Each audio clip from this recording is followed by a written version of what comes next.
Hi guys, Kaylee here. I draw comics and this is my process. I first sketch, pencil, and ink my comic page on a sheet of paper, then scan the page and edit it on Photoshop using my Wacom bamboo tablet. I don't really draw or ink using my bamboo tablet because the active area is pretty small, and there's a disconnect since I have to look at the monitor instead of where my hand is. I know other people can draw using a tablet, but for some reason, I have a hard time. Anyways, I bought my Wacom bamboo tablet in 2011 for $69 online, and although it still works okay, I thought it was time for an upgrade. I heard about the Wacom Cintiq, how you could draw directly on the monitor itself, and I thought maybe that would help me draw faster, and I wouldn't have to scan anything anymore. I was also hoping for some cleaner line work.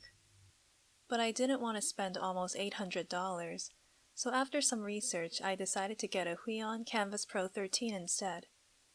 It was $399 and there was a 10% off coupon, which brought it down to $359.10, plus tax.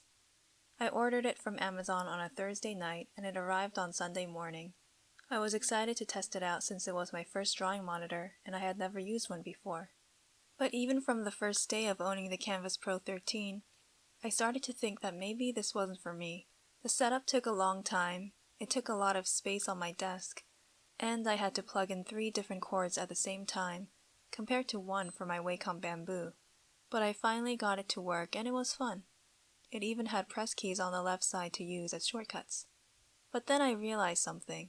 I normally use my keyboard for shortcuts, and there's a lot more shortcuts I can do on my keyboard compared to the Kamvas Pro 13, which only came with 4 press keys and a zoom touch bar. I also wasn't used to staring so close to a monitor while drawing, so it hurt my eyes a little bit. Another thing I noticed was that the press keys also functioned as the menu, and every time I adjusted the brightness, etc., the press keys would stop working as shortcuts. I had to turn off the monitor to make it work again. A few days after I started using the Kamvas Pro 13, the press keys stopped working.